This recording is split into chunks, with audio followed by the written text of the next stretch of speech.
bienvenue sur la chaîne Happy Mining.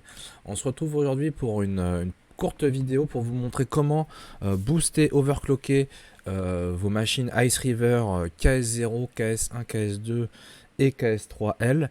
Donc c'est un overclock qui peut être vraiment intéressant pour augmenter la rentabilité de vos machines.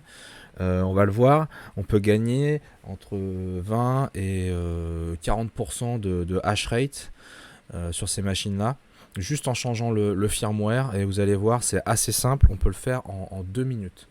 Vous aurez tous les liens dans la description pour pouvoir le refaire.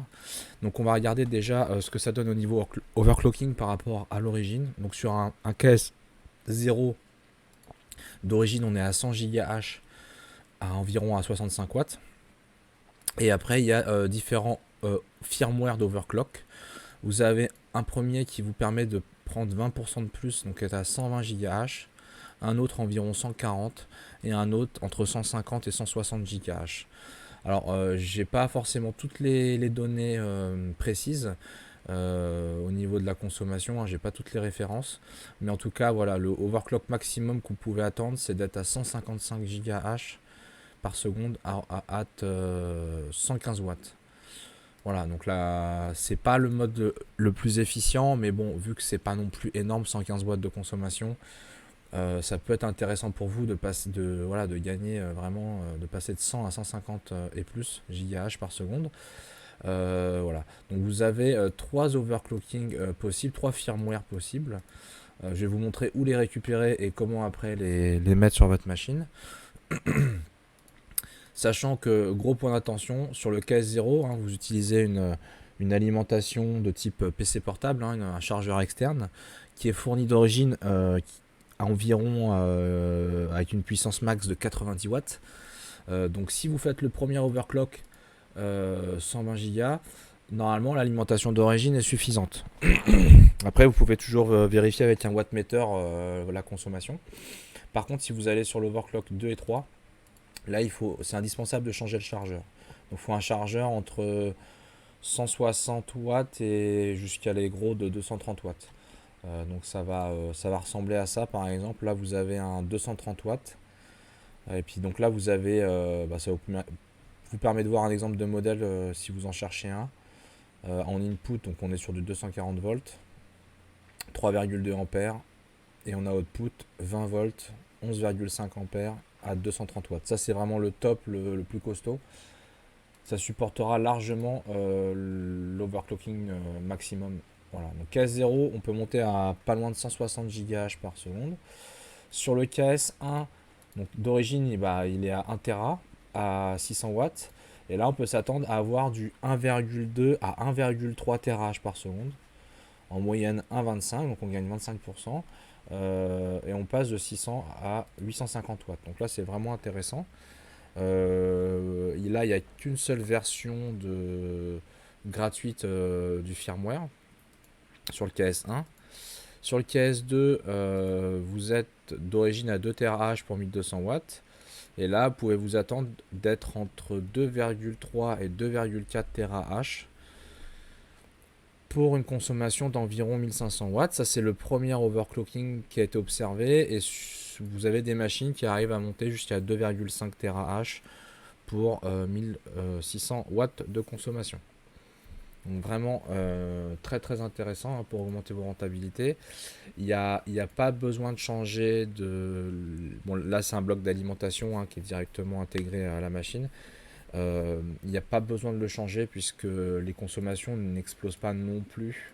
On passe pas du simple au double, hein, donc elles vont le supporter en théorie. Donc ça, je vais y revenir juste après. Et le KS3L qui a 5 TH d'origine, j'ai pas eu les infos, mais il existe un firmware dessus. Après, je pense pas que vous êtes si nombreux que ça à l'avoir, lui. Voilà. Donc voilà à quoi s'attendre au niveau des overclocking. Si vous avez un problème, à tout moment, vous mettez à jour le firmware de votre machine et ça ne va plus, vous pouvez toujours aller sur la page de Ice River dans les firmware download et télécharger les firmware officiels d'origine pour mettre à jour, pour remettre d'origine votre Ice River si vous avez eu des soucis. Il y a un bouton de reset sur la machine qui permet de le reset, et vous pouvez aussi changer le firmware en cas de problème. Voilà. Donc les fameux firmware tunés, ils sont sur une page GitHub, sur un repository GitHub. Donc on retrouve un dossier par machine. Donc on va aller voir par exemple le KS0. Donc là vous avez une petite page qui vous explique comment updater le firmware. Donc on va utiliser l'option 1, c'est vraiment le plus simple, c'est de faire l'update via l'interface web d'administration. Voilà, donc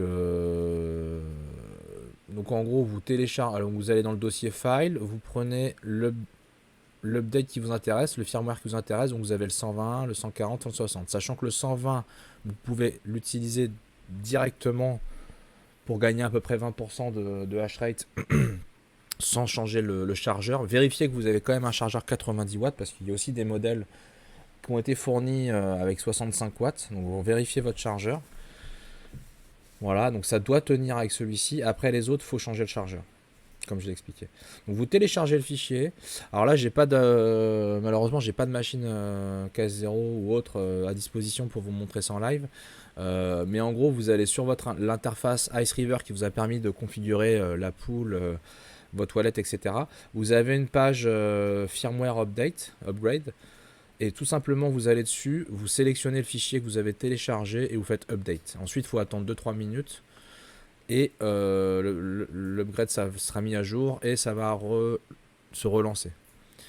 Voilà, c'est aussi simple que ça. C'est pour ça, bon, j'avais pas trop besoin non plus d'avoir la machine à disposition.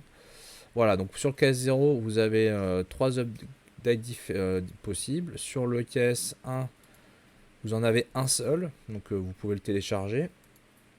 Donc il vous annonce voilà, autour de 1200, enfin 1,2 TH. Donc on gagne 20%. Sur le KS2, hop, là ils annoncent ça dépend vraiment de la Silicon Lottery, entre 2,3 et 2,6 gigahash, enfin terahash, pardon. Voilà, et puis par contre pour le KS3L, d'ailleurs, KS3L, il n'y a pas le fichier. Donc KS3L, à voir. Le fichier n'est plus là. Je ne sais pas pourquoi il a disparu. Bon, voilà. Donc après, vous pouvez suivre ce dossier-là et voir les évolutions, s'il met des nouvelles versions, etc. Ouais. Donc là, il n'y a pas le fichier. Mais bon, je pense qu'il n'y a pas beaucoup de personnes qui ont KS3L. Voilà, en tout cas pour le KS0, 1 et 2, vous avez ce qu'il faut. Après, vous mettez à jour. Voilà. Alors, bien sûr, attention, ça vaut risques et périls quand vous faites une modif comme ça. Voilà, vous pouvez tester, vérifier bien les températures des puces. Donc vous pouvez le voir sur l'interface d'administration de votre IceRiver. Vérifiez bien les températures. Observez bien ce qui se passe sur les premières heures, les premières journées. Vérifiez bien que les ventilos tournent bien, etc. Sur le KS0, à la limite, n'hésitez pas, si vous ne l'avez pas fait, à mettre un ventilateur secondaire, un ventilateur de 12 cm ou 14 cm de PC standard, pour que ça souffle dessus. N'hésitez pas à le mettre en position verticale aussi, le KS0. Il refroidit mieux quand vous le mettez verticalement plutôt que juste à plat horizontalement. Voilà, donc voilà, petit conseil. Et attention, si vous changez le firmware, n'hésitez pas sur le KS0 à changer le chargeur, même c'est indispensable pour les upgrades 140 et 160. Voilà, vous avez toutes les infos. Et puis n'hésitez pas à mettre en commentaire si ceux qui ont testé, pour nous dire ce que vous avez obtenu. Et puis si ça peut vous faire un petit coup de boost le temps que tout le monde le fasse, ça peut vous donner un petit avantage. C'est toujours ça de prix. Voilà, allez, c'était Happy Mining et bon minage à tous.